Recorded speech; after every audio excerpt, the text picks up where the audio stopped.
Stugotz here for DraftKings.com. You've been waiting for this since February 6th. Football season is finally here, and there's no better way to get closer to the game you love than with DraftKings 1 Week Fantasy Football. To celebrate, DraftKings is hosting a $100,000 contest this Sunday that is totally free to enter, and if you draft the perfect lineup, you can win $1 billion. With DraftKings, there are many ways to play. Choose between public contests with big cash prizes or private contests where you can compete against a group of your friends. DraftKings also has beginner and casual contests where you'll play against people of similar skill level. The best part is you get to draft a new team each week without any commitment. So get to DraftKings.com right now and use promo code HUDDLE to play in DraftKings free contest with $100,000 in total prizes this Sunday. And if you draft the perfect lineup, you could win $1 billion. That's promo code HUDDLE to play for your shot to win $1 billion this Sunday. The contest is totally free to enter. Why won't you give it a try? DraftKings, the game inside the game. Eligibility restrictions apply. See DraftKings.com for details. Football season is finally here, and DraftKings, the leader in 1 week fantasy sports, is giving you a shot to be crowned the first ever fantasy football billionaire. Draft the perfect lineup this Sunday, and you can win $1 billion. Just use code HUDDLE to play in DraftKings free contest with $100,000 in total guaranteed prizes this Sunday. And if you draft the perfect lineup, you can win $1 billion. It's free. Why wouldn't you try? DraftKings.com code HUDDLE. Eligibility restrictions apply. See DraftKings.com for details. My name is Clinton Yates, hosting the day. You want to give me a phone call? Hit me up. 888-SAY-ESPN, 888-729-3776. Of course, ESPN Radio is presented by Progressive Insurance. Now you can test drive Snapshot to see how much you could save before switching to Progressive. Visit progressive.com/snapshot. The baseball playoffs are looming large, kiddos. Tune in tomorrow as the Indians host the O's, presented by Firestone Complete Auto Care. Coverage begins at 12:30 p.m. Eastern on ESPN Radio, ESPNRadio.com, and the ESPN app. My late grandmother's name was Betty. Betty lived for, I'd say, probably close to 50 years in a city I've been to quite a few times. That city's in Missouri. That city's name is Kansas City. If Grandma Betty were alive last night, she would have been hooting and hollering, standing on her couch, and maybe waving her .44 Magnum gun around her living room because she was so excited. She was a huge Chiefs fan. Few things made her happier than watching that football team win. And last night, as the Chiefs were absolutely pummeling the Patriots, I couldn't help but think of what she would have done if she were here to see it. Nobody on earth expected what they saw last night. Don't try to act like you did. Don't try to tell me you had some scheme in which Alex Smith was going to turn into Joe Montana. Don't act like that was real. This was a shocker of the biggest order, in my opinion, that we've seen in the NFL in a long time. Tom Brady looked pedestrian. The Pats looked outworked, out-schemed, and flatly were outplayed.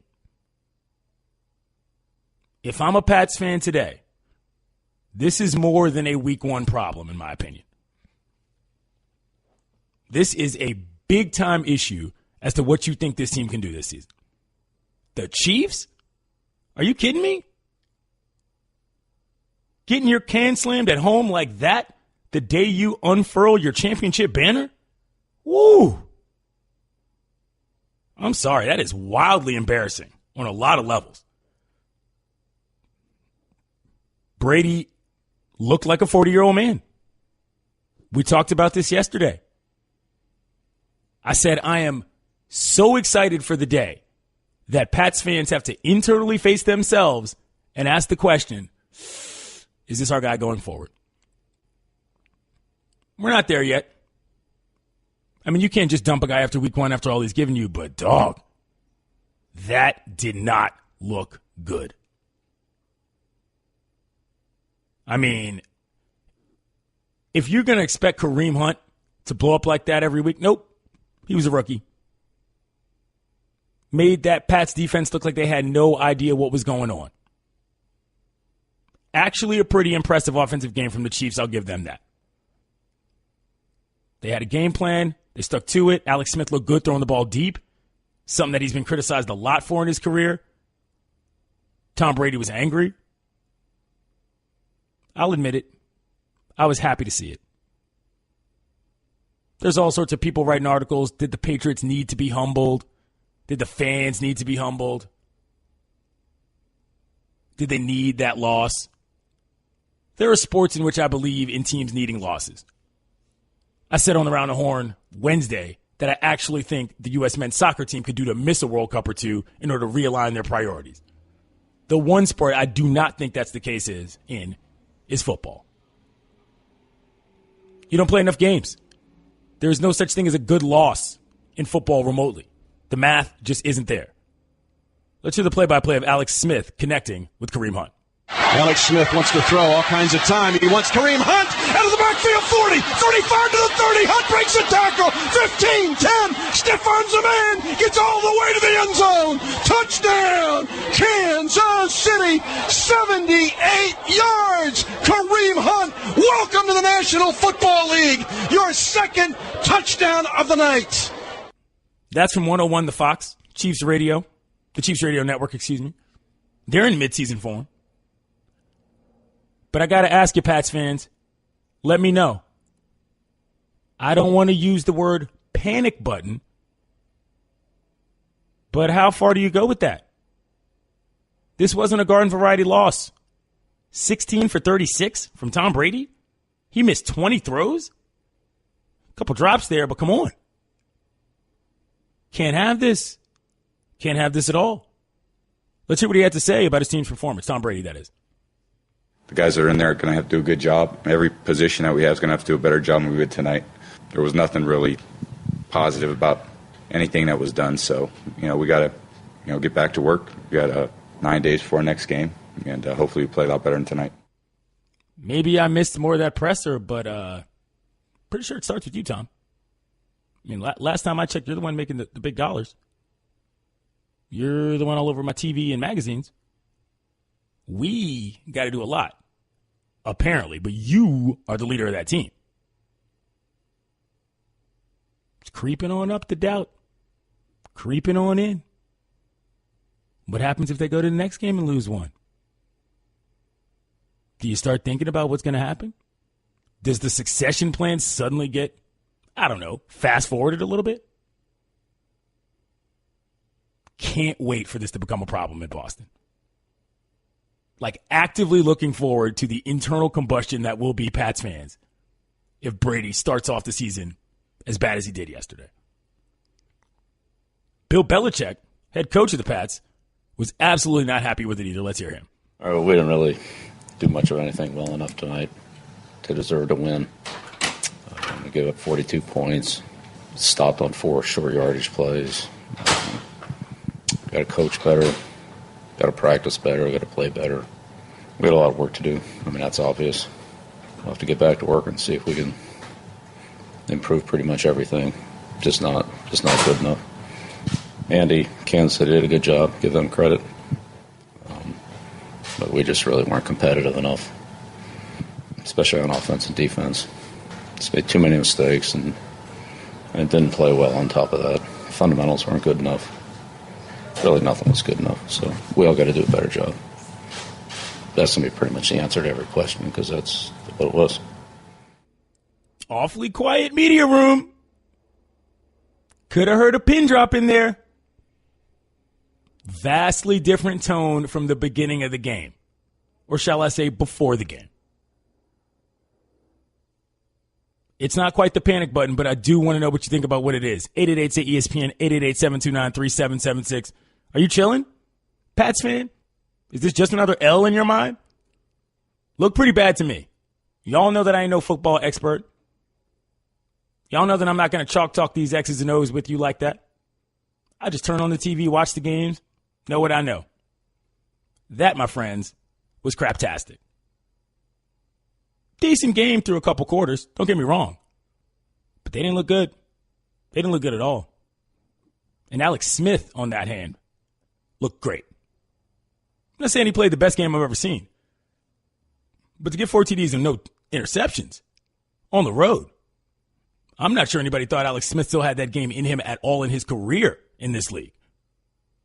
Let's hear what he had to say about this tremendous performance. There's a ton of anticipation for him. This one probably more than any other I'd been a part of, just because it's kicking off the season and you're playing the defending world champs. But they're openers. I mean, that's it, right? I mean, you can't make more of it than that. I mean, it's a win, it's a big win, but you got to be able to handle it the right way. I mean, we got to be able to be resilient, turn our attention to next week, and you got to be able to stack them, and stay short-sighted and have a sense of urgency about your business. So, yeah, it's certainly probably the biggest opener I've been a part of. Good for him. I've always liked Alex Smith. Thought he got a bad rap early on. Hasn't exactly been the most consistent guy on earth. But that's a big win for him in his life and his career. They deserve that. If I'm Roger Goodell this morning, I'm laughing. Y'all out there waving towels around with clown noses on. Who's the clown now? Certainly could have used one last night. I don't know, maybe to distract the Chiefs from running all over the field. Pats fans, it doesn't look good. And you know who's happy about it? Me. I'm Clinton Yates, filling in for Dan LaBatard here on ESPN Radio. Aaron Dodson is going to be joining the program later to co-host with me. Currently coming to campus. You know him from The Undefeated. You've probably seen him on SportsCenter as well, doing his style bits. So he's going to join the program and offer his insight as well. Got a good guest list coming up, a couple surprises. Timmy Kurkjian's going to be here as well. My buddy Travis Waldron's going to be on the show. Efforting for Stugotz. And we're going to talk to Steve Wyche of the NFL Network as well. Hi, everyone. Stugotz here. Support for the Dan LaBatard Show podcast comes from our friends at Rocket Mortgage by Quicken Loans. Chances are you're confident when it comes to your work, your hobbies, and your life. Rocket Mortgage gives you that same level of confidence when it comes to buying a home or refinancing your existing home loan. With Rocket Mortgage, you can apply simply and understand fully so you can mortgage confidently. To get started, go to rocketmortgage.com/Stugotz, Stugotz, equal housing lender, licensed in all 50 states, NMLSconsumeraccess.org number 3030. My name is Clinton Yates, filling in here on a Friday. Taking your phone calls, 888-SAY-ESPN, 888-729-3776. The panic button is mildly depressed if I'm a Pats fan today. Some of y'all aren't feeling me on this, telling me it's a major overreaction. That might be the case. But the last time I checked, is this not the NFL? Are overreactions not what we do? If it had gone the other way, Pats fans, would you not be saying, oh, look at us, we back? Check us out, we still rolling? Don't be disingenuous with your nonsense. Be real. That was a bad game. Didn't look good at all. And if you don't look good, yeah, it deserves a major reaction. Did you hear Bill Belichick last segment? My man was upset. Like, really not happy. And he shouldn't have been. You don't want to get out-efforted in your first home game after a full offseason of working for it. You come out like that and you get your doors blown off. I'm not liking that we could practice if I'm the Pats. It's pretty embarrassing, particularly because of all the nonsense before the game. Let's hear what Sal Powell had to say after the game about the one missing piece on the Pats. Let's go back to Tom Brady's two words, attitude and competitiveness. Two things provided by Julian Edelman, who did not play in this game. So now we can finally answer the question everybody had been asking for 10 days. Would Tom Brady, would the Patriots miss Julian Edelman? And the answer is emphatically yes. In this game, the Patriots converted 5 of 15, 33% on third down. That's Julian Edelman's money down. They missed Edelman, and they're not getting him back. You're listening to the Dan LaBatard Show on ESPN Radio. You can catch Stugotz and Mike Golick Jr. every Sunday on Weekend Observations from 7 to 9 a.m. Eastern on ESPN Radio and the ESPN app. Tune in for college football action tomorrow night as Stanford battles USC. It's presented by Goodyear. Coverage begins at 8 p.m. Eastern on ESPN Radio, ESPNRadio.com, and the ESPN app. 888-SAY-ESPN, 888-729-3776. Dennis in Oklahoma, how you doing? Doing good. I was just going to say last night, Amendola filled in great for Edelman, but once he went out, Brady, he looked like an old man that was undecisive and just didn't even know what to do. And Alex Smith, he was great, throwing the ball downfield. He was on the money. I mean, and the speed of the Kansas City team was impressive. That's going to be impressive this year. Thanks for the phone call. I think you're right. All right. He looked a little confused, which is fine. He didn't have his major weapons. They're down to their 3 deep. It is an actual problem. Not everybody is plug and play, particularly with Edelman. There's just no other guy like that in the league. There's nothing wrong with having actual problems as long as you address them and believe that they're real. 888-ESPN, 888-729-3776. Justin in Alabama, how you doing? Doing great. Thanks for taking my call. No problem. I just want to say, it's not time to panic. Definitely not a Patriots fan, so it was pretty fun to watch that butt whooping. But, they said the same thing. I think it was last year when the Chiefs put the whooping on them. Oh, Tom Brady's done all this and that. They went on to win the Super Bowl. I'm pretty sure that was last year. But, I've watched football long enough that it's the final 8 games. That's the make or breaker. Thanks for the phone call. Last time I checked, they all count the same. And fair enough. If you're not pressing the panic button, that's fine. But the problems are bigger than just one loss. They've lost a lot of things. Let's hear what Steve Young had to say about that regarding the Pats. The real issue is if we start to see a theme on the defense where they can't put pressure on a quarterback. And not only that, they can't make big plays. And they let up. When's the last time you saw the Patriots, under any circumstances, in preseason, big plays up and down the field? That's the thing that they got to go and obviously fix. If they didn't rush the passer really well last year. If it gets worse, now Tom Brady in that offense with Edelman being gone, it puts some more pressure on him. That's the biggest issue. It's not just Brady, y'all. They got injury issues. Defense looks like a sieve. Didn't win at home. Bad situation. 888-ESPN, 888-729-3776. Paul in Minnesota, what's good? Hey, guys, I just want to echo a great quarterback. RELAX. Relax, man. It is the first game of the year. You're right. It looked bad. But it's game one. It's a 16-game regular season. It was ridiculous to assume that the Pats are going to go 16-0. Could they go 13-3 or 12-4, which is about their average? Absolutely. And out of the East, that's going to win the division, and you know that. Let me ask you a question. Who are you a fan of? Are you a Pats fan? Absolutely. Would you rather trade? Who would you rather have right now, Brady or Rodgers? Speaking of RELAX. I'd still rather have Tom Brady. Okay. Now, thanks for the phone call. Appreciate it. That doesn't make a lot of sense to me. Aaron Dodson's here. Hey, you there? I'm here. What's up, up, Playboy? How you doing, man? Pretty good. Quickly, before we get to break, what did you think of that game last night? Full disclosure, I did not watch it.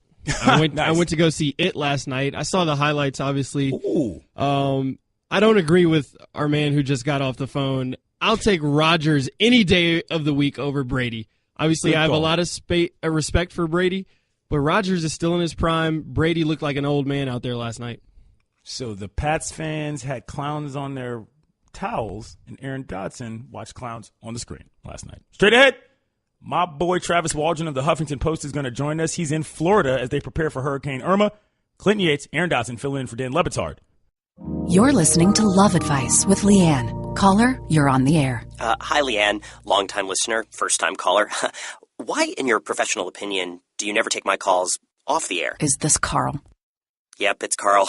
I mean, we had a few dates. Everything was great. I thought, Well, when you switch to Geico, you could save a lot of money on car insurance. Okay, awesome. You should call them. I will. Geico, because saving 15% or more on car insurance is always a great answer.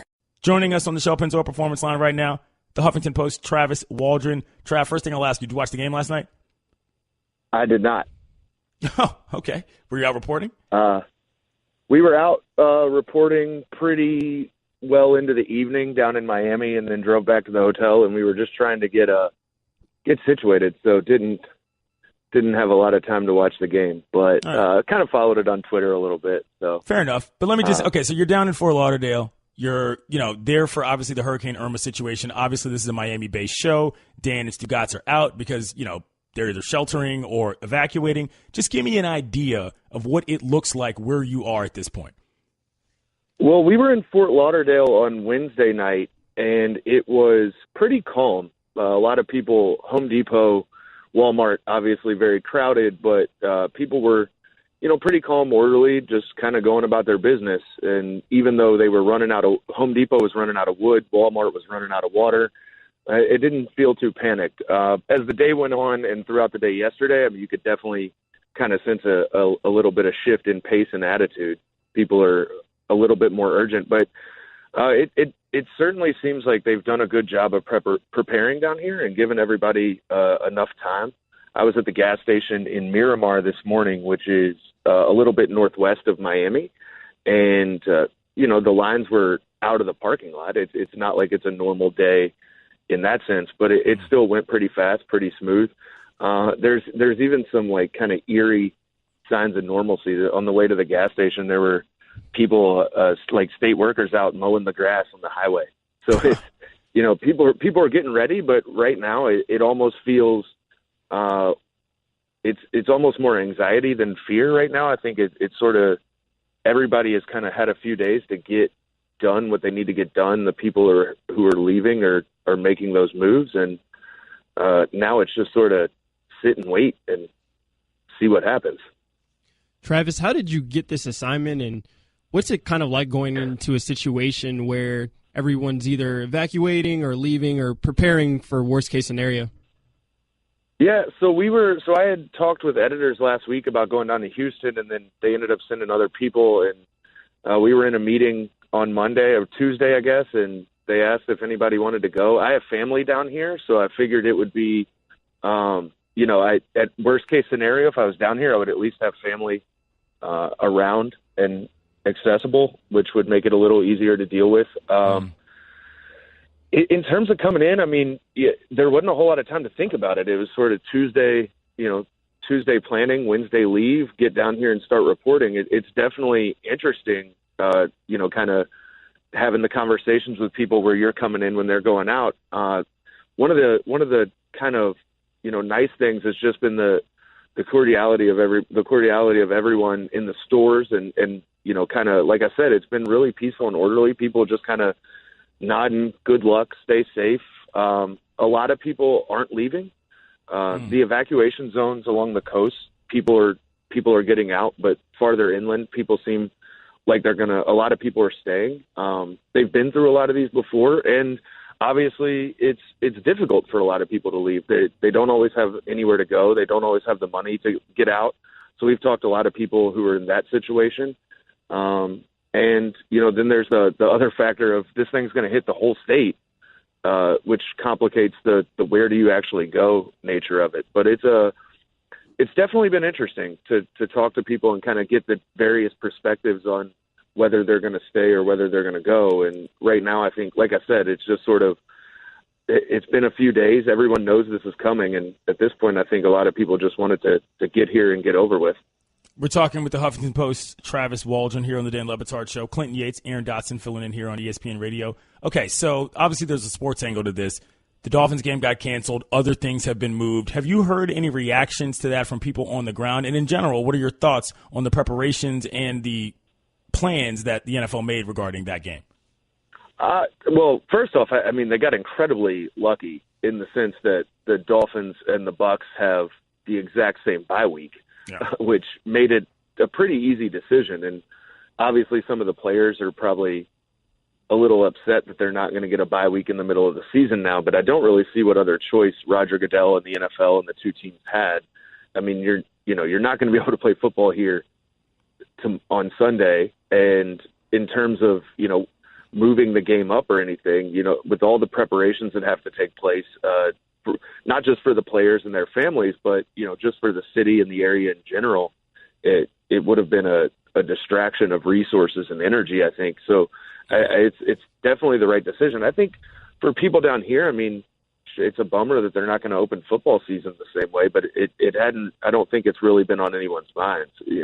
I've heard a few people in restaurants and things, talk about it. I had interestingly enough, had on a Dolphins shirt when I got down here because I'm a Dolphins fan, and some people would ask about it, make small talk about it, but there hasn't been much talk of it. And same goes for the University of Miami and everything, with schools closed and the games canceled. So, I think that's been back of the mind. We drove by the stadium yesterday, the Dolphins stadium, and it's interesting. It's sitting out in the middle of nowhere and kind of all on its own. And yeah, even that, you're used to seeing stadiums empty when it's not in the middle of, when it's not a game day or anything. But even then, just the way it was just sitting there, kind of the knowing that all of this is coming at everything, and it just it stood out to me for some reason.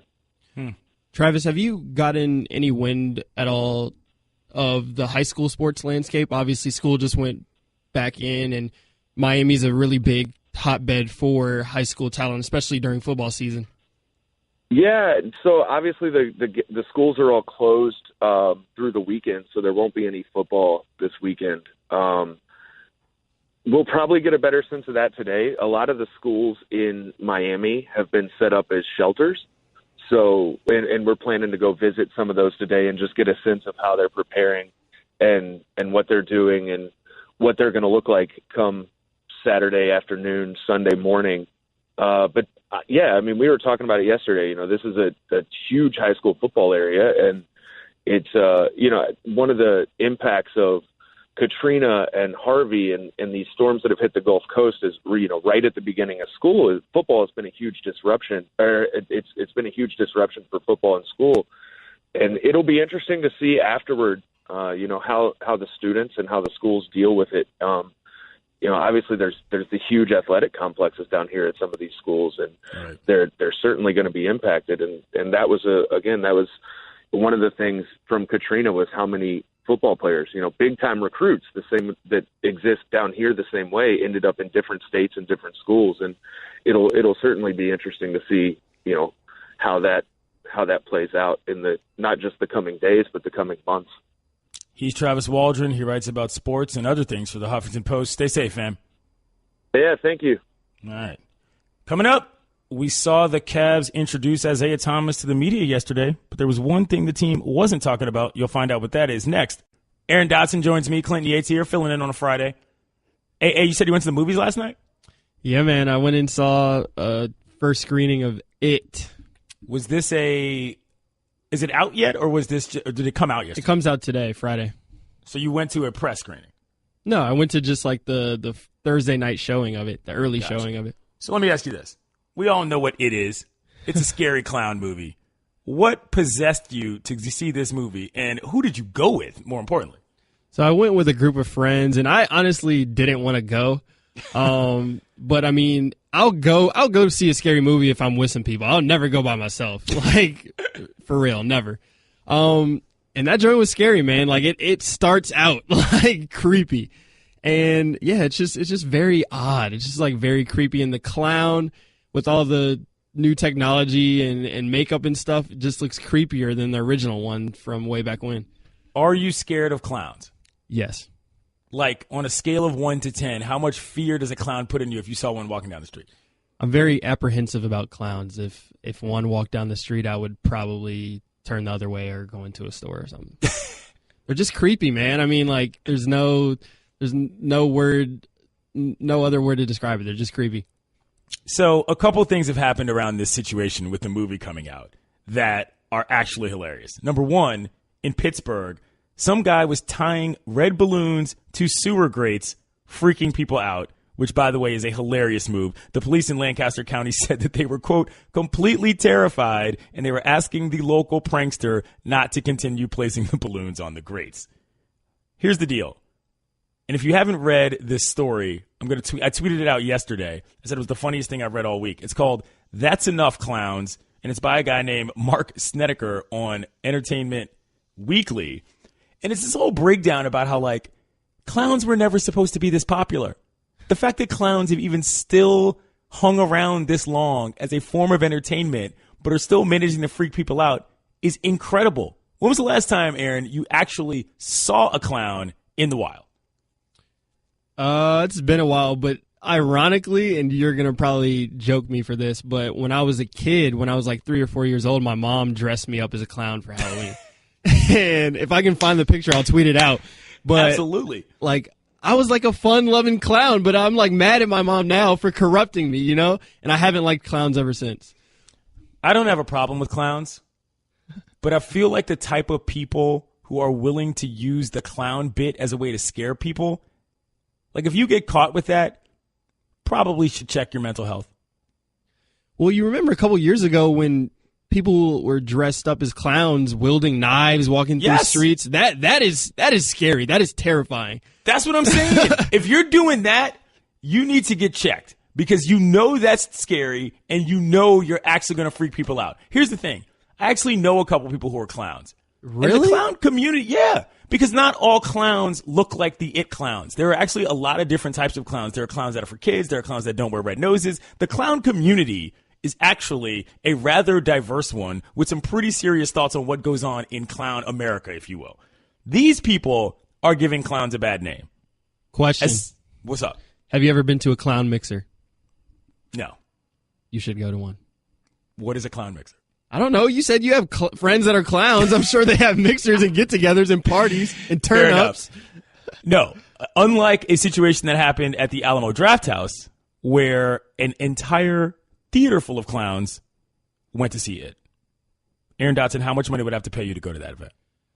It's funny. I was talking to one of my friends about that. You would probably have to give me maybe like $1,000 to go to do that. Imagine not knowing that all of these people dressed up as clowns are in the movie theater and you're just a regular person and you go to the concession stand, you get your popcorn and your icy, and you walk in and everybody is dressed as a clown. Like, how terrified would you be? I'd just start swinging on everybody. Straight up. I do not endorse violence, but when it comes to people trying to freak people out with clown outfits on, I will actively go after that person. That's my stance on clowns. If you walking down the street actively trying to make somebody scared and I see you and you're a clown, I'm coming after you. I feel like you're sort of advertising I am in for a confrontation if I'm somewhere other than a party in a clown outfit. Am I wrong about this? No, I think you're right. I mean, especially given the history of people, like you said, trying to scare people as clowns and wielding knives. And I can't even lie, though, the Pittsburgh situation with the balloons, that's kind of funny. like as weird as it is, like, it's kind of funny. Like, imagine just like walking down the street and like you see like a red balloon. And it's like, oh my gosh, somebody's playing a cruel joke. So you know that Insane Clown Posse is coming to DC this weekend, right? I did not know that. I'm fairly certain there's a Juggalo March in the district this weekend. Sign me up. You trying to go? I would go with you. I could do that. The Juggalo March. How much money would it take for you to dress as a clown? I'm not dressing as a clown. That's not the question I asked you. How much money? $0. You wouldn't do it? Nah, man. $10,000? $10,000. Yes, I'd do it for $10,000, but well, I'm asking you, what's your price? Everybody's got a price. To dress up as a clown, would there be pictures taken of me? Absolutely. I'd do it for $10,000 if that's the number you're throwing out. That's the lowest number it would be, though. I'd probably go for like $5,000. Stugotz here for DraftKings.com. You've been waiting for this since February 6th. Football season is finally here, and there's no better way to get closer to the game you love than with DraftKings 1 Week Fantasy Football. To celebrate, DraftKings is hosting a $100,000 contest this Sunday that is totally free to enter, and if you draft the perfect lineup, you can win $1 billion. With DraftKings, there are many ways to play. Choose between public contests with big cash prizes or private contests where you can compete against a group of your friends. DraftKings also has beginner and casual contests where you'll play against people of similar skill level. The best part is you get to draft a new team each week without any commitment. So get to DraftKings.com right now and use promo code HUDDLE to play in DraftKings free contest with $100,000 in total prizes this Sunday. And if you draft the perfect lineup, you could win $1 billion. That's promo code HUDDLE to play for your shot to win $1 billion this Sunday. The contest is totally free to enter. Why wouldn't you give it a try? DraftKings, the game inside the game. Eligibility restrictions apply. See DraftKings.com for details.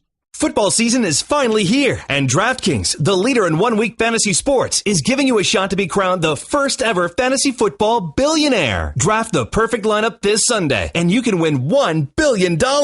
Just use code HUDDLE to play in DraftKings free contest with $100,000 in total guaranteed prizes this Sunday. And if you draft the perfect lineup, you can win $1 billion. It's free. Why wouldn't you try? DraftKings.com code HUDDLE. Eligibility restrictions apply. See DraftKings.com for details. ESPN MLB analyst Tim Kurkjian joins us on the Shell Pennzoil Performance Line. Tim, it comes out today, the Stephen King movie. What are your thoughts on clowns? I probably won't watch it. There's probably a Pirates-Reds game that I have to watch. So, and I'm not big on horror films. I'm kind of a chicken. So, good chance I won't see it, unfortunately. All right, in all seriousness, though, the Dodgers look like they are in complete free fall, but they've been ahead for so long. At what point should Dodger fans actually be worried about what's going on with this team? Well, I would be worried right now, given the rest of the National League. The Nationals, once they get healthy with Bryce Harper, it's an if, but once they get healthy, that's a really good team. If the Cubs make the playoffs, and I think they will, I wouldn't want to see them either, assuming Jake Arrieta's healthy. The Diamondbacks have won 13 games in a row and just beat the Dodgers 6 straight times. Those are just some of the teams they'd have to see in the postseason, and that's a pretty formidable group there. Plus, it's amazing. The Dodgers lost. It took them 71 games to lose 11 games, and now they've lost 12 games out of 13. That's just stunning how this has happened. And their run, their offense is really in trouble for the moment, at least. 3 runs scored in the last 4 games, and during this 13-game span, they've only scored 28 runs. That's got to turn, or else the worries are going to get greater in L.A. Tim, what did you like from Clayton Kershaw in his second outing, and come the playoffs, will he be Clayton Kershaw? I think he'll be Clayton Kershaw in the playoffs, and everyone is. Tim? Did we lose Tim? Vince? Did we lose him? All right. Well, we'll talk about baseball. You mentioned the Nats, Aaron. Yeah. Nats called up Victor Robles. What do you think about that?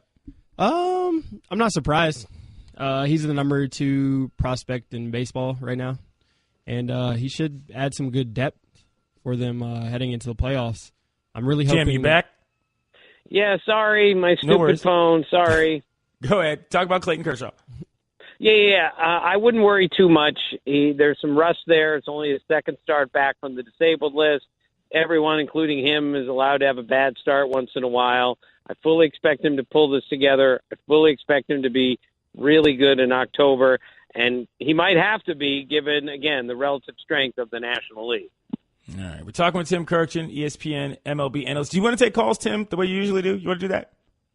I don't care. You guys are in charge. Whatever you want. 888-ESPN, 888-729-3776. If you have any questions for Tim Kurkjian, he joins us on the Shell Pennzoil Performance Line. Clinton Yates, Aaron Dodson filling in here. All right, Tim, I am of the opinion that when it comes to stealing signs, it is not only a part of the game, but for all the levels I played at up through high school, it was an encouraged portion of the game. I find this situation with the Red Sox and the Yanks regarding the iWatch a little bit ridiculous. Where do you stand on it, and do you think they'll get heavy penalties? The Red Sox, that is.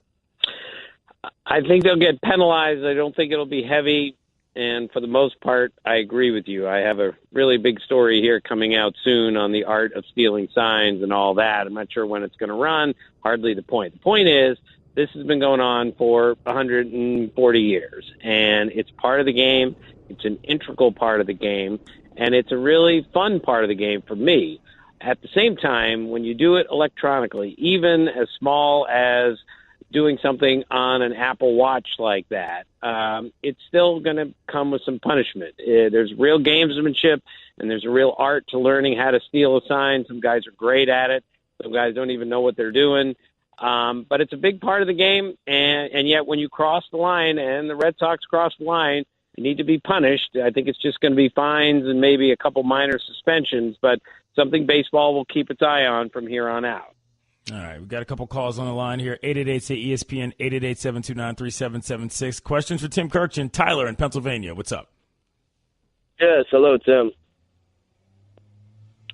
Hello. You're on the air. Hello, how you doing? Good. I had a real quick question. A diehard Philadelphia Phillies fan, Tim. What is it going to take to get my Phillies back in the playoffs? It's going to take some time here, but, they made such a nice little jump last year, and we saw the future, and Tommy Joseph, and now we see Rhys Hoskins, and we see some other people that really give them some hope moving forward. They have some kids. They have a nice system, but it's going to take taking some of that money they got with their new TV package and going out and either trading for or buying a big-time hitter for the middle of the order, a big-time pitcher. This is a slow process, and their rebuild was a little slower than it could have been because of their faith and their loyalty to some of their older guys. But this is going to happen for the Phillies. I just can't say that the big turnaround is going to happen next year and may need another year or two after that. 888-ESPN, 888-729-3776. Matt in South Dakota. You're on the air. Are the Twins going to make the playoffs? I think the Twins are going to make the playoffs. There have been about 20 times this year where I at least said to myself, well, there go the Twins. They can't make the playoffs now, not with, at least at the time, a negative run differential, not with starting pitching, and then they traded their closer. And yet I think the Twins are going to make the playoffs, and I think they're going to deserve it with the way that they play. They have upgraded their defense so dramatically from last year, and it looks like Byron Buxton has finally found it, and he has really been fun to watch since July the 4th. Matt in Illinois, you're on the air with Tim Kurkjian. Tim, if the Cubs and the Indians met back up in the World Series, how do you think the series would go, and how do you think the ratings would do? Thanks. Well, the ratings would be great, and it's not like this matters, but I picked the Cubs to play the Indians in the World Series at the beginning of the season. I'm not so sure about the Cubs, but just look at what the Indians have done here. 15 in a row. Their run differential is plus 81. There are only 7 teams in the major leagues that have a better run differential this season than what the Indians have put together in the last 15 games. And the last team to have a run differential of plus 81 over a 15-game span was the 1939 Yankees, one of the greatest teams of all time, and that team had the greatest run differential ever, plus 411, and that's the company that the Indians are in, at least for right now. 888-ESPN, 888-729-3776. Last one, John in Syracuse. You're on with Tim Kurkjian.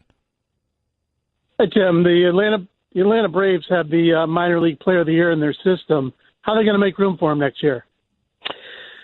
Well, the Braves are a lot like the Phillies. The Braves have a lot of people coming, and they already have some people there. Joe Madden looked at me the other day when I did the Cubs game, and he said, have you seen Ozzie Albies play? The young second baseman, middle infielder, can play a lot of positions. I said, well, of course. And he goes, that kid is really going to be great. And that was just unsolicited. That's where the Braves are headed, and with that many young kids stockpiled, I don't think it's going to be too much longer, maybe 2 years from now, that the Braves really turn the corner and become a very, very good organization again. Tim, Aaron and I are both Nats fans, and I ask you this every time we're on the air together. How do you feel about the chances, considering how far we've gotten along at this point? Trey's back, but Bryce isn't back. What do you think they're looking like? Well, there's a big if. If Harper comes back healthy and is the dominant offensive player that he was, then they're good enough to win the World Series. If he doesn't come back 100% healthy, that's a really difficult National League to go through, given Diamondbacks and the Cubs and certainly the Dodgers. But I love where the Nationals are right now. But Harper's the key, because when he's back and he's healthy, that lineup might be the best in baseball. I don't know how you slow it down. And with those three starting pitchers and a much improved bullpen, that team is good enough to win the World Series. Did you see Harper's straight back cornrows, Tim? Yeah, he's always had a complicated haircut for me, and that one was the most complicated. He's Tim Kurkjian. He's an ESPN MLB analyst. Thanks, Tim. All right, see ya. Aaron, what did you think of those straight back cornrows? I didn't hate him. I know you hated him, but I didn't hate him. I didn't hate him. I just thought they looked really, really bad. Straight back cornrows went out of style 20 years ago, y'all. All I'll say is Bryce Harper is definitely invited to the cookout. It's true. Very true. Straight ahead, were the Patriots distracted before the first game of the season? And plus, the Cavs are super clear about what they don't want to talk about. I'm Clinton Yates. He's Aaron Dodson. It's the Dan Le Batard Show on ESPN Radio. Hi, everyone. Stugotz here. Support for the Dan Le Batard Show podcast comes from our friends at Rocket Mortgage by Quicken Loans. Chances are you're confident when it comes to your work, your hobbies, and your life. Rocket Mortgage gives you that same level of confidence when it comes to buying a home or refinancing your existing home loan. With Rocket Mortgage, you can apply simply and understand fully so you can mortgage confidently. To get started, go to rocketmortgage.com/Stugotz, STUGOTZ, equal housing lender, licensed in all 50 states, NMLSconsumeraccess.org number 3030. Get in touch with us through the 1-800-Flowers Twitter feed, at Clinton Yates, at AAR Dodson, at ESPN Radio, at Le Batard Show. Right now, it's time for Straight Talk, brought to you by Straight Talk Wireless. Best phones, best networks, no contracts. All right, look. Yesterday, I had to deal with you people on Twitter. And let me explain something to you. Here's how the program works when I'm on it. I've told you this a million times before. If you come incorrect in my mentions, I will embarrass you in front of your friends and your family, and I will not apologize. All right? AA knows the rules. Everybody knows the rules. Y'all came early, before the show even came on today, with your little Stugotz bits, which is fine. You don't get the shows. Y'all ain't funny, man. Get better. I appreciate good feedback. But I've said this before, and it sounds like an insult, but it's really a compliment. The Dan Le Batard Show, among all the followers, Aaron, that they have, their followers have the lowest total follower count because people are only on there to interact with this program. Does that make sense? That makes sense. Look at you spitting data. I'm saying, this is what I have noticed. I'm just like, yo, y'all don't seem to understand that there's a whole other Twitter world out there where people actually interact with each other in smart ways. Just understand that. And the reason why I say that is this. Don't come on my Instagram, y'all, giving me takes about what I'm talking about on the radio. The 1-800-Flowers.com Twitter feed is there for that. You got my mentions on the gram. What, you going to DM slide me on the gram too? It's not how we do. Stay in your lane, as some people would say.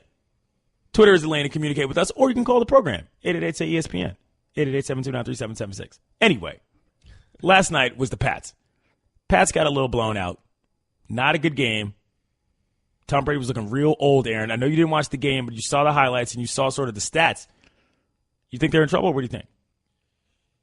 I think it's game one, and they got exposed. I mean, it's plain and simple, but they're the Patriots. They're probably going to end up 12-4, 13-3, something like that.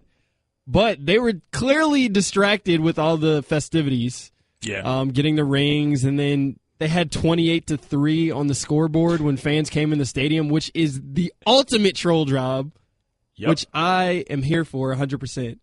But do you think that's a good troll job? It's pretty funny. Right. I think it's a pretty good one. What about you? Not really.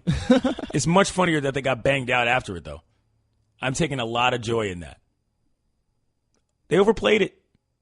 And I think you're right. I think they were a little distracted, which, to be fair, I actually think is reasonable.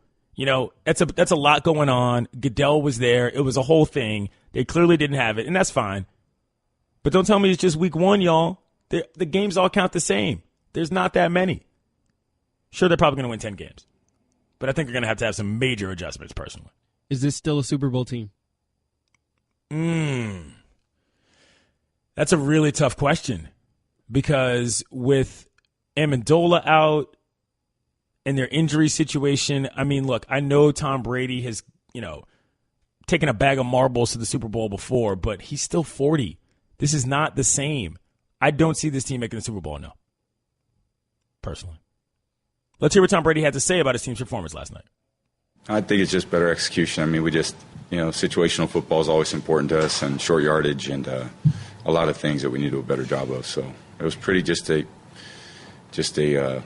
very poor effort. We just have to be a lot better in a lot of areas, starting with our attitude and our competitiveness, and we're going to have to do a lot better tonight.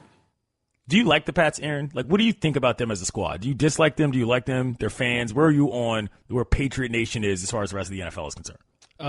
I really don't like them that much, but I don't have a problem with them. I respect their dynasty that they're still within. But I don't know if you get this sense. I feel like a lot of Pats fans are bandwagon fans. I don't know. I know a lot of Pats fans who are only on the Pats train just because they win all the time. Yeah. I would say that Boston fans I know are more Boston fans than they are sports fans. Yeah. Like more than a lot of other cities. Yeah. I mean, it's just crazy to think about the Pats. Let's throw it back to last season. If they would have gotten blown out in the Super Bowl, which they were on track to doing, the narrative would be completely different right now. Yep. But because they came back from that 28-3 deficit, they're riding high. They got all those good free agent signings in the offseason, but they really laid an egg last night. The Pats gave up 42 points, the most in 307 games under Bill Belichick. They gave up 537 yards, the most given up by Belichick head coached team ever. That's not good, y'all. That's not good at all. Although a season-opening loss hasn't deterred the Pats in the past. Look, they've gone on to win the Super Bowl in each of the previous 3 times they lost their first game of the season. So there's that, if you believe in hocus pocus. Belichick is going to make some adjustments. He's the Greg Popovich of the NFL. You gotta bet on him. I don't know, though. Is Belichick as woke as Popovich? I'm saying like just X's his nose. Not he's definitely not as woke as Greg Popovich. But I'm Is just saying, Belichick invited to the cookout? No. I don't think so either. Because he would bring a +1 who would not be invited to the cookout. He'd bring a lacrosse player. He'd bring a Navy lacrosse player. You caught my drift. I got you. At Clinton Yates, you deserve your own show on the moon where Earth can't hear. You're the Brock Osweiler of sports radio. # make it stop. Wow. 58 followers. Wow. Somebody just called you the Brock Osweiler of radio? And he didn't even spell Osweiler correctly. Damn. At Clinton Yates, that's me, fam. Check my followers. You have 43. That's awful. At Clinton Yates, what? I get no tweets. No, I know. I've trained the listeners to listen to your boy when it's time for me to. You're like the villain, and I'm like the lovable sidekick. Exactly. At Clinton Yates, the Pats got blown out early in 2014. So many thought they were done. They went on to win the Super Bowl. LOL. Sure, you would bet on that. At Clinton Yates, not saying it's the exact same scenario, but to push the panic button completely after game 1 seems far-fetched to me. Well, that's why I'm some guy yelling on the radio, and you're some guy sitting on his couch. Straight Talk Wireless, nationwide coverage on America's largest and most dependable 4G LTE networks. Straight ahead, we're expecting a special guest, but I don't want to jinx it. Let's just say it involves a family I enjoy quite a bit. Clinton Yates, Aaron Dodson, in for Dan Batard and Stugotz on ESPN Radio.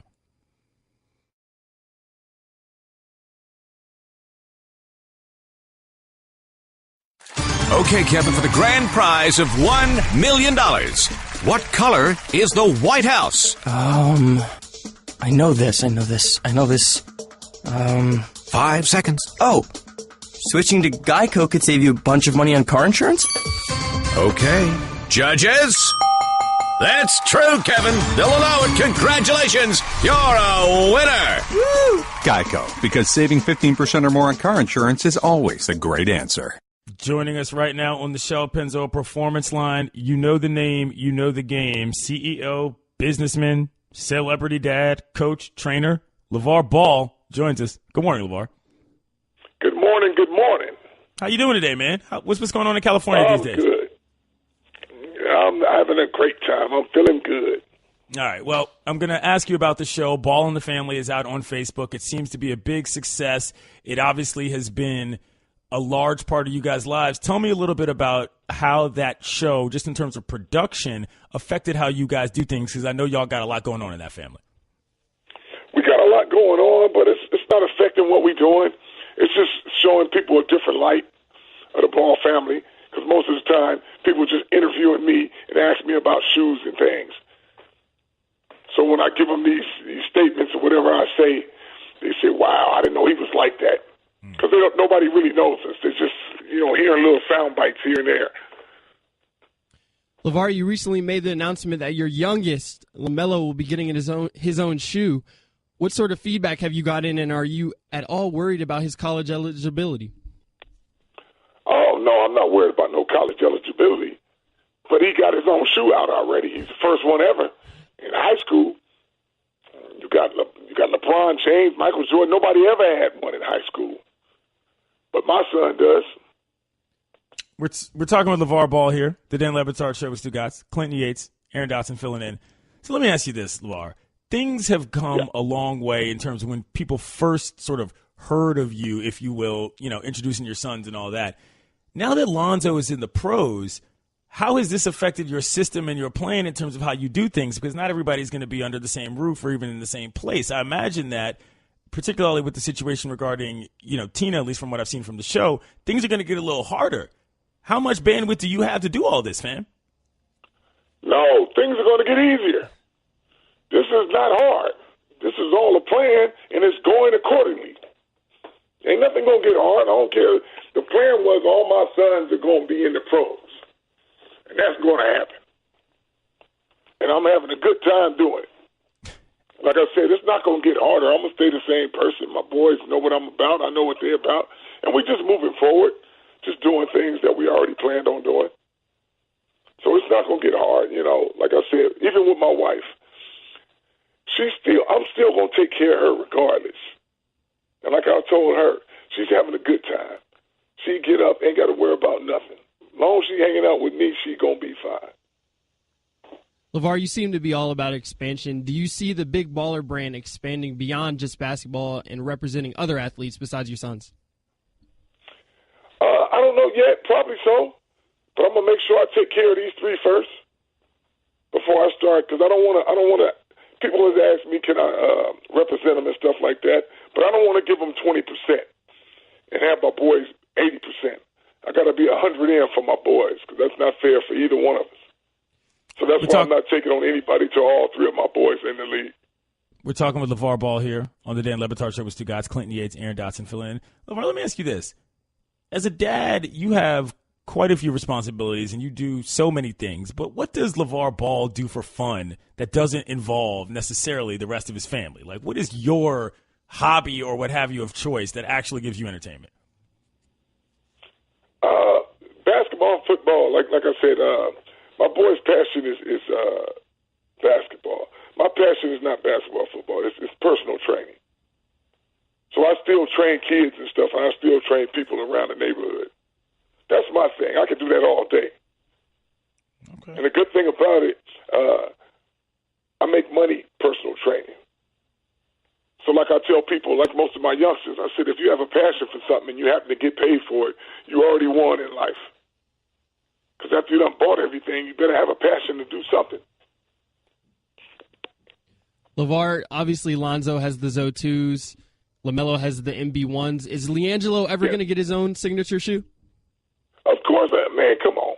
I got three boys. See, people get to tripping, and they thinking, I'm going to make two and don't make one, just like the narrative that came out. Oh, LaVar said one of his sons ain't going to make the NBA. Are you crazy? It's just like this. Jello's in there with the UCLA right now. You can't make him a shoe. But I'll tell you what, as soon as he's out of there in April, he guaranteed he's going to have a shoe. So one of the things you talk about, LaVar, is just sort of, inspiration for your sons and how they sort of go about doing what they do. What athletes do you actually look up to in terms of, role models for them beyond the Ball family? We don't look up to no role models. They look up to me. Like I said, we doing stuff differently. We're doing stuff differently, so we don't look up to anybody. We make our own path. So LaVar, recently Jay-Z went on a podcast, the Rap Radar podcast, and said he bought 3 pairs of Lonzo shoes, but hasn't gotten them yet. When are you planning on? That makes sense. I told him we're not getting nobody else's shoes out until November 24th. So of course you haven't gotten them yet. Ain't nobody got them yet. So we said we'll release them. Just because you Jay-Z don't mean you get your shoes tomorrow. Last thing I'll ask you, LaVar, what can we expect in the upcoming season of Ball in the Family in terms of things we didn't already know, because you've been pretty much in the public eye for a long time? What can you expect? You can expect just watching it and understanding what we do as a family and how we roll together and just how we're going to be making history. All right. Fair enough. So you have to tune in on 3, 4, 5, 6, 7, 8, 9, and 10 episodes. When they coming out? How long is it going to be till they're all rolled out? Sunday is going to be a whole new episode on the 10th. All right. And you just have to follow it, man. But it's going to be cool. It's going to show the Ball family in a different light. We're not hiding nothing. All you got to do is follow us because it's a great story in itself. He's it's LaVar not like Ball. we're writing this stuff up. You know him from the Big Baller brand. You know his sons. You know the TV show. You can check it out on Facebook. Thanks, LaVar. Hey, you're more than welcome. Y'all take care, man. Appreciate it. Aaron Dodson. Yes. Quick letter grade on LaVar's enthusiasm in that interview. Oh, I mean, he's always turned up. That was a little less than I was expecting. You think so? He was a little short with the answers, which is fine. I mean, it's early out there in California. But I was expecting a little more. It was still fun. Have you watched the show? I have not seen it yet. Oh, yeah. Aaron, it's a good show. It's a legitimately good reality show. Like, it's fun. I thoroughly enjoyed watching it. If any basketball family deserves a show right now, it's them. That's true. So, yeah, I'll definitely tune in eventually. I just haven't gotten a chance to watch it. What'd you think of that Mello commercial with your man Lonzo out here flipping bars? I've always said this. I think LaMelo, out of all 3 sons, has the most swag. Oh, yeah. That's a non-question. Yeah, and, to see him on the show in the Lambo and the pictures of him in the Lambo and the fact that he has his own shoe, I kind of agree with LaVar. I mean, no high school kid has ever gotten his own shoe, and that's kind of crazy. Where do you stand on the Nas situation? Ooh. Well, I have a pretty close relationship with one little B, and a curse might be coming down.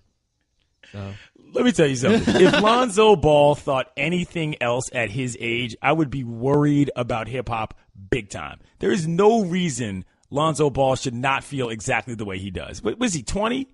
19? I mean, whatever age he is supposed to think that because that's all his life knows. I would never expect him to be respecting Nas on any level or any dad rap for that matter. Yeah, I mean, I'm not surprised. He's a young kid. But still, I do agree with Lil B in a sense. You have to pay homage to the greats. Of course. But come on. Half of the hip-hop game is about young dudes disrespecting the old dudes in order to make a name for themselves. We all know this. A little disappointed in that Lonzo Ball interview. I mean, LaVar Ball interview. Really? Not going to lie, y'all. Not going to lie. We'll get him back. It'll be better. We'll pick it up. Clinton Yates and Aaron Dodson filling in today. Going to read some tweets, y'all. We just interviewed LaVar Ball. It didn't go as well as I thought it would go, to be quite honest. Some of y'all tweets reflect that. One guy writes, at Clinton Yates, I always respected the hustle and have become more of a fan the more I hear and see the Triple Bs. Okay. At Clinton Yates, that interview was boring. Same old crap. Okay. At Clinton Yates, Aaron, don't take this the wrong way. Your co-host sounds like a bottom market high school radio broadcaster. Let me say something to defend Aaron. The District of Columbia, where we're from, is the most powerful city in the world. And the high school he went to and I went to are serious places where they turn out smart people. Wow, I'm getting roasted in these mentions? You step into the zone with me there. People are going to come after you too, so understand that. Run that back one more time. They call me a high school broadcaster? Like a bottom market high school radio broadcaster, whatever that even means. A bottom market. I didn't know there was a top market in high school broadcasting. Exactly. You got to put that in your bio. At Clinton Yates, filling in for Batard show is just terrible. The ham steak of radio hosts. I don't even know what that means. What's a ham steak? Do you know what a ham steak is, Aaron? No clue. I know what a beef steak is. What's a beef steak? It's a beef. I don't actually know. I know there's a song that I used to listen to called Beef Steak. That was very Stugotzian, and I appreciate it. So last night, a lot of people were watching football, but one AA was watching tennis. I was watching it as well. Sloane Stephens took down Venus Williams in one semi. It's a pretty good match. What'd you think about it, Aaron? Well, yeah, I mean, Sloane came out firing. I mean, she beat her 6-1 in the first set, and then you could tell Venus was mad, boy. She came out and beat her 6-0, but then ended up falling in 3 sets. Do you think that Venus's career is coming to an end? Obviously, she made the Wimbledon final. She lost, and now she made the U.S. Open semis and fell to a young up-and-comer like Sloane Stephens. But do you think her career is almost over, Clinton? Yeah, and I think that when Venus does it, she's going to be the one who does it with the most grace. I don't think you're going to see Venus, pulling the proverbial Willie Mays falling down in the outfield kind of thing. I don't think she's going to be the one that stays too long.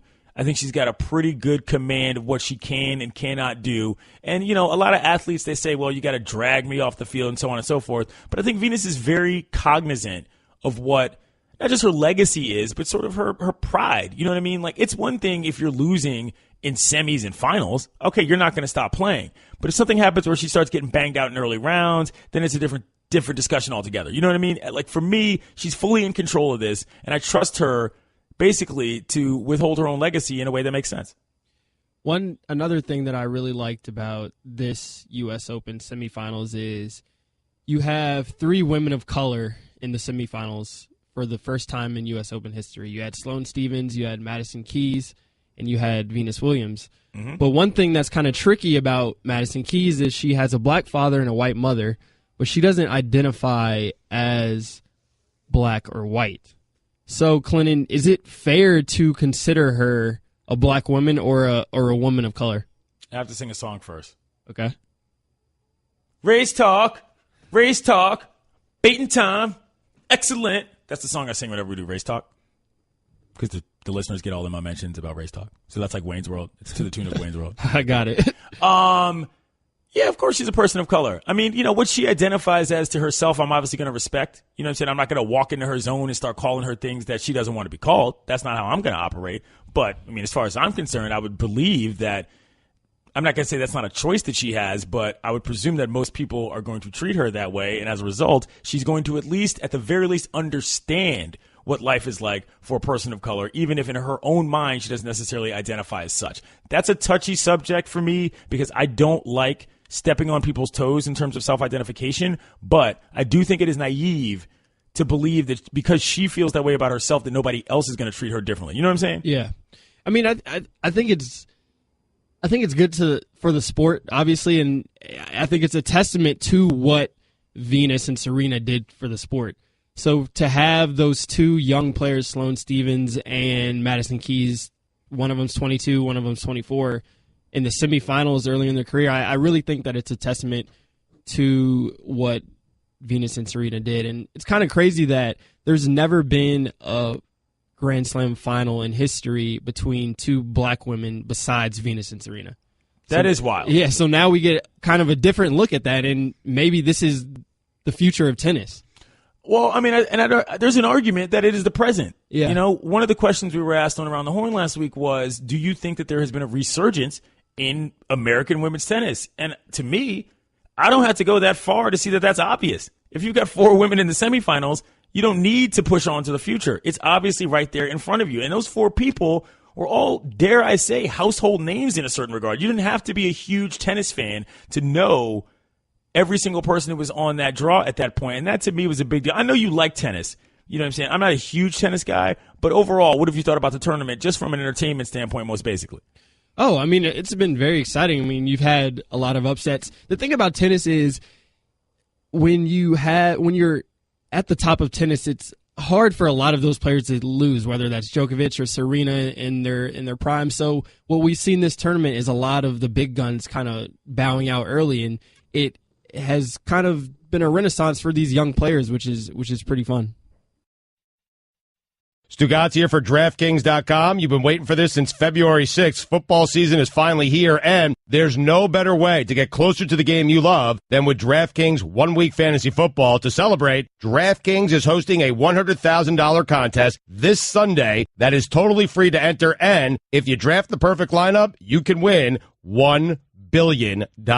With DraftKings, there are many ways to play. Choose between public contests with big cash prizes or private contests where you can compete against a group of your friends. DraftKings also has beginner and casual contests where you'll play against people of similar skill level. The best part is you get to draft a new team each week without any commitment. So get to DraftKings.com right now and use promo code HUDDLE to play in DraftKings free contest with $100,000 in total prizes this Sunday. And if you draft the perfect lineup, you could win $1 billion. That's promo code HUDDLE to play for your shot to win $1 billion this Sunday. The contest is totally free to enter. Why wouldn't you give it a try? DraftKings, the game inside the game. Eligibility restrictions apply. See DraftKings.com for details.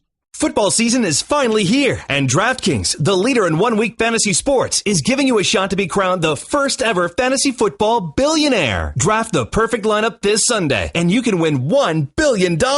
Just use code HUDDLE to play in DraftKings free contest with $100,000 in total guaranteed prizes this Sunday. And if you draft the perfect lineup, you can win $1 billion. It's free. Why wouldn't you try? DraftKings.com code HUDDLE. Eligibility restrictions apply. See DraftKings.com for details. The NFL Network, Steve Wyche, joins us right now on the Shell Pennzoil Performance Line. Thank you, Steve, for joining us. First question, do you think there is any major problem with New England right now, not just because of the blowout, but because of their personnel issues going forward?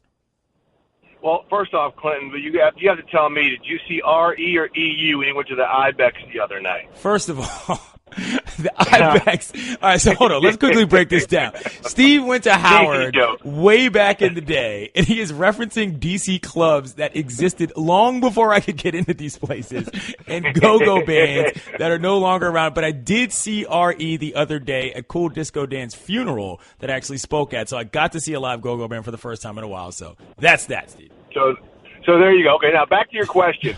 Do I see a larger picture of issue or concern for the Patriots based on personnel? No. Look, it's week one. We're going to have overreaction Friday, overreaction Monday. A lot of teams don't look themselves week one, and then they get things on track. I will say this. It was a bad matchup for the Patriots. Remember a couple years ago, the Chiefs did this to the Patriots as well, just blew their doors off, and everyone thought the world was coming to an end for the Patriots, and the Patriots righted the ship. But defensively, we saw last night, over the past couple of years, the Patriots have gotten rid of some pass rushers, namely Chandler Jones, let some other guys go. Once Dante Hightower left that game last night with that knee injury, which our Ian Rappaport's reporting is an MCL sprain, you saw that Andy Reid just exploited matchups all over the field, the long pass to Kareem Hunt, the running back, when he was matched up against an outside linebacker, and Cassius Marsh, who just got there 5 days ago. The Chiefs, Andy Reid, just did a brilliant job of exploiting matchups.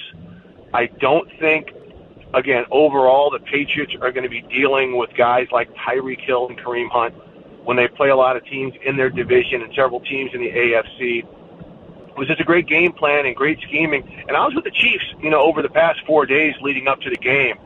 And players were telling me that their game plan and their personnel gave them, a lot of confidence going into this game because they felt that they did have some favorable matchups on both sides of the ball. And you saw as that game wore on, Justin Houston, who was healthy, he dominated things at the line of scrimmage and the point of attack. So the Patriots, again, matchup-wise, the Chiefs just really had their number last night. But overall, I don't think this is a great concern for New England. Steve, speaking of matchups, Kareem Hunt was a matchup nightmare last night. What did you make of his performance? And it seems like Andy Reid can throw in any running back and he'll produce. Is this more of a system thing, or does Kareem Hunt have some bona fide talent? Well, Kareem Hunt's got a lot of talent. I mean, you saw what he did at Toledo. And for people to say it's a system thing with Andy Reid and running backs, let's step back a little bit and let's say, how about they get running backs that fit what Andy Reid likes to do? Going back to all his days with the Eagles with Brian Westbrook. You know, you look at Spencer Ware, you look at some of the players he's used. Multi-dimensional running backs who can catch the ball, who are a threat with the long pass, running the ball, and the short pass. Remember, part of Andy Reid's offense, his version of the West Coast, the short pass is significant to a sweep or a type of run. Kareem Hunt fits that mold. And a lot of people told you, when we went back to the draft, Kareem Hunt is somebody who could be a big-time player as a rookie for the type of system he ran at Toledo and his skill set. He's perfect for the West Coast offense. You saw what he did matchup-wise against a lot of the Patriots players. And Andy Reid schemed the heck out of his skill set against the Patriots personnel. I think Kareem Hunt's a player who could have a very, very big year in that offense. Well, let's stay on that then, Steve. How good can the Chiefs be? Well, they're going to be good. I mean, people forget they were the AFC West champions, and the AFC West is probably the best division in football, top to bottom. Yeah, the Chargers weren't that good last year, but talent-wise, their first 22, they can compete. It's just they have no depth. But you look at the Raiders, the Denver Broncos, and the Chiefs. And the Chiefs, as good as the Raiders can be, they have not been able to beat the Chiefs. It's a tough matchup. So Kansas City's a team that gets overlooked, small market, doesn't have a lot of splashy personalities, but they are loaded. And, again, their depth on both sides of the ball, they've got some depth concerns in the secondary, but their linebackers are fine. Their defensive front is fine. We saw last night that offensive line is pretty darn good for what they like to do. I mean, they block the heck out of the Patriots, especially on the edges. And then in the backfield, you saw Kareem Hunt. They lose Spencer Ware. He steps right in and plays well. Charkandrick West is okay. I think Spiller, they let go of C.J. Spiller before the game. I think they're going to end up bringing him back. The one thing that you have to be, I guess, if there is a concern, is who's going to be the second receiver or the third receiver, I should say, to consistently step up. You've got Tyreek Hill and Travis Kelce. Who's going to be that other guy consistently? Because after a while, people are going to kind of figure out what the Chiefs' tendencies are, and they're going to do what they can to take away Kareem Hunt and Tyreek Hill. Who else is going to step up besides Travis Kelce? And that's kind of the bigger concern. But they showed last night that they can put some points on the board. And let's not forget, the Chiefs led the NFL in takeaways last year. They didn't have a whole lot of takeaways last night. Now, losing Eric Berry, that is a massive blow. Yeah, that's big. Or that's the Achilles injury. I mean, he is a leader. He is the guy everyone looks to for inspiration. That is a massive blow on defense. But other than that, Kansas City should very much be in the mix. We're talking about teams in the AFC in the playoffs. We're talking with the NFL Network's Steve Wyche, joining us on the Shell Pennzoil Performance Line. Clinton Yates, Aaron Dodson, filling in on the Dan Batard show on ESPN Radio. All right, we got to get to the Michael Bennett situation. Obviously, what he wrote on Twitter was one thing. Then we saw the video. Then we heard what the Las Vegas Police Department Union had to say, asking the NFL to investigate him. Can you make some sense of this to me, Steve? I've never heard of a situation in which a police department, or union rather, asked the NFL to do something like this. It seems very odd. Well, it's the police union in Las Vegas being, excuse my language, being butthurt because he came out and accused them of targeting him because of race. It's also a police union that knows, at least after the fact, that Michael Bennett has been one of the largest advocates speaking out against excessive force by law enforcement and by law enforcement, when they do maybe overstep the lines, not being prosecuted. So they're trying to say he's blaming an entire police force for being racist and for targeting him and singling him out for excessive force. And, them asking the NFL, then you have the NFL saying he didn't do anything that violated our personal conduct policy. Remember, that's the day after Commissioner Roger Goodell, even before he had all of the facts of what happened with Michael Bennett getting taken down by police in Vegas, before he had all the facts in that case, issuing a statement, and this is the first time the NFL has done this, saying they support people like Michael Bennett and the good works that they do. So then the next day they come out and say, we're not investigating him. He doesn't, on first blush, he doesn't look like he's done anything wrong that's violated our policies. So whatever you want to do, you have to handle it on your own. So in terms of a police union, they're just trying to say, hey, we're standing up for our guys. They didn't target him. But that was such a reach. And this is the big problem that a lot of people have against some law enforcement, some of the issues, is that instead of addressing the issue of maybe something possibly wrong happening here or excessive force or someone being wrongly targeted, they're going to blame the victim. They're going to blame somebody who's accusing the police of doing something wrong. And that's what a lot of folks are speaking out against. And this is that whole blue wall issue that some people are very concerned about. And I think by the Las Vegas Police Union trying to take this preemptive strike, they're reinforcing some of the negative images people have of law enforcement. Steve, Commissioner Roger Goodell recently came out and said that he thinks Kaepernick will get another shot, but he also added that he's not a football expert, quote unquote. What do you kind of make of that comment? And now that it's kind of come from the top of the league, do you think there's a chance that Colin might get signed? Yeah, I think Roger probably wishes he worded that better, because I think what he was trying to say is, hey, look, I'm not a football personnel guy. Yeah. I don't know who wants what for their team. So I'm going to put that part in context. I personally do not think Colin Kaepernick is going to get another job unless there is a team that suffers maybe 2 injuries at the quarterback spot. I think the owners have spoken. I think coaches and general managers have spoken. Colin Kaepernick should be on somebody's roster right now. If you're going by somebody, even as a backup, who give your team a chance to win a ball game if your starter went down. He's better than a lot of guys who are backing up. He's better than some starters. Is he a personnel fit for every scheme? Absolutely not. But I think, there's a lot of factors in play. Let's not be naive. Let's also look at the fact that the 2 teams that did show interest in Kaepernick, Seattle, which brought him in, and Baltimore, at least publicly expressed they were looking at him, they got raked over the coals. First off, by people who want nothing to do with Kaepernick. Secondly, by people who think that they were being ridiculous by not signing him. So what would force the other 30 teams to step out of the shadows? They're like, hey, we don't want to deal with any of this stuff, so we're not going to deal with it. And I think you got a lot of that stuff going on. Trust me, as somebody who covers the league, there's just teams that do not want to deal with this. And if Kaepernick gets a job, again, I think it's if one team maybe has 2 injuries to that spot and they say, hey, we're going to go ahead and bring him in. But I think that's if a team's actually in a potential playoff chase. Because most teams will say, if we suffer 2 injuries at that spot, we're in deep stuff anyway, so let's just go ahead and get a young guy in here and get him some reps. Right. So it's tough. Again, I personally don't think Cap's going to get another opportunity, and that's just because I think these teams have already showed their hand. He's the NFL Network's Steve Wyche, and his alma mater won a football game that was a huge upset that nobody on earth watched. Thank you, Steve. Okay, man. You guys take care. All right. Hi, everyone. Stugotz here. Support for the Dan Le Batard Show podcast comes from our friends at Rocket Mortgage by Quicken Loans. Chances are you're confident when it comes to your work, your hobbies, and your life.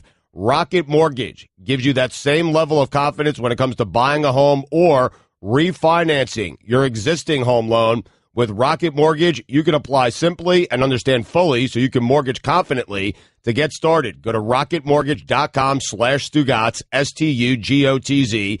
Equal housing lender, licensed in all 50 states, NMLSconsumeraccess.org number 3030. Cleveland Cavaliers. You picked up Isaiah Thomas. First thing you do out the gate in his introductory press conference is tell everybody that y'all ain't talking about his hip. Come on, fam. There's one thing to talk about. Let's hear what Kobe Altman, the Cavaliers GM, had to say about Isaiah's injury. I don't want this to be the Isaiah Thomas hip press conference. And so I'm just going to, with all the respect, shut down the hip questions. If we want to talk about Isaiah, let's talk about Isaiah the All-Star. Let's talk about Isaiah, the guy that averaged 29 points a game last year. Let's talk about him as a leader and what he's going to bring to this franchise in terms of his performance on the floor when we get him back. So, again, guys, we appreciate the questions, but this is not going to turn into the Isaiah Thomas hip press conference. We want to talk about what he's going to add and contribute to this team and what these guys are going to bring to the table and how we're going to continue to try to compete for a championship with these guys' help. The spin is heavy there, Aaron. What do you think about those comments? Boo, Kobe. Boo. how are you not going to address an injury that almost took the trade off the table, Clinton? Like the trade almost didn't go down because of Isaiah Thomas's injury, and for him to not address it is kind of ridiculous in my mind. I mean, you could have addressed it in a PR way, but to not address it at all, it just seems fishy to me. I think Isaiah Thomas is going to be out longer than everyone anticipates, to be honest. Well, that's the thing. He introduced an element of doubt here that I think wouldn't have been there if he had just stated what was going on. Like, I don't know what he has to lose by being honest here. It's really strange. I just think that it looks like we're going to see Derrick Rose starting at point guard for the Cavs at the beginning of the season. I mean, that's wild, but, I mean, look, I don't think that the Cavs actually need Isaiah that much, to be quite honest. I mean, if they got him back late season, I was sort of joking yesterday and saying if they played him one game in the regular season, be it the first game of the year, then got him back in the Eastern Conference Finals when they were playing against the Celtics, that'd be good enough for me just from the storyline standpoint. But this looks like I'm not going to say they don't know what they're doing, but it seems like there's something they're trying to hide, which if I'm a Cavs fan, I'm not happy about that, Aaron. Yeah, it's just fishy, man. I mean, there's clearly something wrong with his hip. I mean, everybody saw him go out and miss the rest of the Eastern Conference Finals against the Cavs. And I know that the Cavs were kind of skeptical about making this deal because of his injury. And now just the fact that they're not addressing it, I just don't know when we'll see Isaiah Thomas actually in a Cavs uniform. Let's hear what Isaiah Thomas himself had to say about his health update. I'm just getting treatment each and every day, working out in the weight room, and that's the most that I'm doing right now. We have like Kobe said, we have a plan set, and we're just going to attack that plan and get me back to 100% as soon as possible.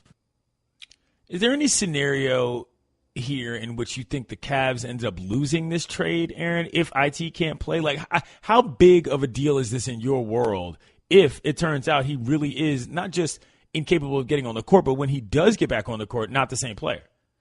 I think it all has to do with LeBron James, to be honest. I mean, it has to do with whether or not he's going to leave next year, because I think that there's still a good enough team to make it back to the Eastern Conference Finals with or without Kyrie. They added some other pieces to their roster. Obviously, they don't have an all-star point guard anymore, healthy at least. But I think that it all kind of has to do with LeBron James. I actually think that Cleveland got the better side of the deal. I just think that they're gearing up for the future, and they're gearing up for losing LeBron James. So you add a prolific scorer in Isaiah Thomas, who might not be completely healthy right now, but you would like to think that he's going to get healthy at some point. Right. You add a first-round draft pick. But if you lose LeBron, it still sets you up to rebuild kind of better than losing him the first time. That Nets pick, it actually allows you to have some level of hope going forward. Let's hear what Isaiah Thomas had to say about playing with LeBron James. It was surprising. It definitely. He's texted me a few times. He's reached out. I know he's reached out to Jay as well. And he's just excited about what we can bring to the table and how we can help. And, I mean, to speak for myself, I'm excited to play with the best player in the world. I've been in situations before where things have been a little tough and we haven't had the best players, but we just kept fighting and worked with what we had. But being put in this situation on the court is everything. To play with the best player in the world, to play with a guy like Kevin Love and J.R. Smith and Derrick Rose and to be coached by a guy like Tyronn Lue, who's played in this league for a long time, it's like I said it in my Players Tribune piece yesterday, it's like a match made in heaven. Cavaliers, don't think you're going to get through this whole season just telling people they can't ask about IT. He's the biggest trade of the offseason. He's one of the most important players in the league, and y'all got him. If you honestly think you're going to go through the rest of this little charade and actually be able to have people on your side, you're wrong. Pump the brakes. You're listening to Love Advice with Leanne. Caller, you're on the air. Hi, Leanne. Longtime listener, first-time caller. Why, in your professional opinion, do you never take my calls off the air? Is this Carl? Yep, it's Carl. I mean, we had a few dates. Everything was great. I thought, Well, when you switch to Geico, you could save a lot of money on car insurance. Okay, awesome. You should call them. I will. Geico, because saving 15% or more on car insurance is always a great answer. How do you think your reads have gone today, Aaron? I've struggled through a couple of them. I'm not. They've been good diction, low energy. Really? Yeah, because I think that at this point, I thought my diction was not that good. The diction was better, but the energy was not quite there. Excuse me. It's not a diss. Listen, you know how it is on LeBatard Show. Everybody's got to discuss everything. # constructive criticism. We've all been there. One of the people who always gets this too is Dominique Foxworth. Dominique Foxworth, our colleague at The Undefeated, also my co-host on the Morning Roast. Dominique Foxworth, who also, through the goodness of his heart, gifted me an Xbox. Really? That I now still have. You didn't know that? All right, I'm about to text him right now. Because he said, okay, I have beef with that. I'm happy for you that you got an Xbox. However, Dominique said he was going to give me his old Apple Watch. I've still yet to get that. Oh. I know. So you're calling out Fox. I'm calling him out. All right. Well, no, he gave me an Xbox. And why this matters is because I pretty much play one game, and that's FIFA. Oh. I think the new FIFA just came out yesterday, right? Yeah, it did. Thanks for inviting me over to play FIFA. I guess it just came out, my bad. I didn't even get the new one yet. I'm just saying I'm a one-game guy. But because I'm on this new thing where, I'm sort of getting back into football, kind of trying to rekindle my love for the gridiron. I'm obviously taking fantasy a little bit more seriously, watching more football games, reading more about football. I'm thinking about getting Madden, AA. So, funny story. A couple weeks ago, I actually went to the Madden launch party in New York City. Really? And it was quite the shindig. Where was it? It was in Midtown, at this kind of warehouse, and they had it all decorated. There was like AstroTurf, and they had Xboxes set up all around the room so you could just play whenever you wanted. It was open bar. Ray Shrimmer performed. Word? Which was pretty cool because, it wasn't like a staged venue, so they were on this little stage, and I was maybe like 3 or 4 feet away from them. Huh. And they performed like 5 songs, and it's funny because after the event, we all left, and they're just outside posted, and I go up and I take a pic with Slim Jimmy. I had my arm around him. And then I go up to you were that guy. Yeah, I was that guy move. Hey, well, man, why not? Did you introduce yourself as Aaron Dodson of the Undefeated, or did you just go random guy I want a picture? No, we were talking, we were chopping it up, and I was like, "Can I get a pic with you?" And he was like, "Yeah, that's cool." And then I went up to Sway Lee, and same type of deal. I go to put my arm around him, and a security guard is behind me. This huge dude, could be an offensive tackle. Slaps my hand off of Sway Lee. And Whoa! Aggressively slaps it off. Doesn't ask me to take it off. Aggressively slaps it off. And I'm like, okay, that's fair. But at the same time, Sway Lee is not Barack Obama, all right? Let me embrace Sway Lee for this IG pic. I haven't posted it yet, though. You haven't posted it yet? You don't have it on Latergram? Latergram, yeah. Because, I don't know if I'm going to post it on Twitter because Sway Lee threw up the middle finger. Ooh. And I considered doing the same, but I didn't. Quasi-controversial. So what was the rest of the event like? Did you play anybody in Madden? What did they have there beyond the video games and Ray Shrimmer? Oh, yeah. So I took my roommate as a +1, and because he doesn't really go to events like this, and he was it was like a kid in the candy store. AA had a light flex move. Exactly. You got to spread the wealth to your homies, and he loves Madden, so we went. We played each other a couple games in Madden, and then Chad Johnson was there, and I got a chance to interview him. And he's a really, really funny guy. He's just a very eccentric guy. So I interviewed him. The interview's up on theundefeated.com if you want to check it out. Okay. And yeah, it was a really fun night. I will tell you this: Sway Lee and Slim Jimmy are garbage at Madden. They were playing some of because Madden has a new story mode, and Chad Johnson is featured in it, and some other actors. Mahershala Ali is actually in it. Huh. And they were playing the cast. Sway Lee and Slim Jimmy were playing the cast. From the game. Yeah, from the game. And at one point, Slim Jimmy looks over to my boy, and he's like, "Yeah, we don't know what we're doing. We don't really watch sports." So it was kind of funny to see them in a different element. How good are you at Madden? I'm not that good, but I'm I'm competent in Madden. This new Madden is very, very hard. I play like just the regular gameplay. Yeah, just the gameplay. It's a lot of individual play. It requires a lot of individual play, controlling individual players, especially like on the defensive side of the ball. So like a couple nights ago, I was playing with my roommate and our other friend, and when I lie to you not, we were playing in a game. My friend that I was playing against, he threw 9 interceptions. What? Yeah. Wow. That doesn't even sound like fun. Straight like that. No, it's that pretty doesn't fun. sound like fun at all. It's pretty fun. And some of the players on it are like ridiculous. Like OBJ on it is like amazing. Tyreek Hill is really good. Word. I don't think I'm gonna get Madden. Yeah, I wouldn't get it, to be honest. You sort of talked me out of it. Like, I don't need a hard game.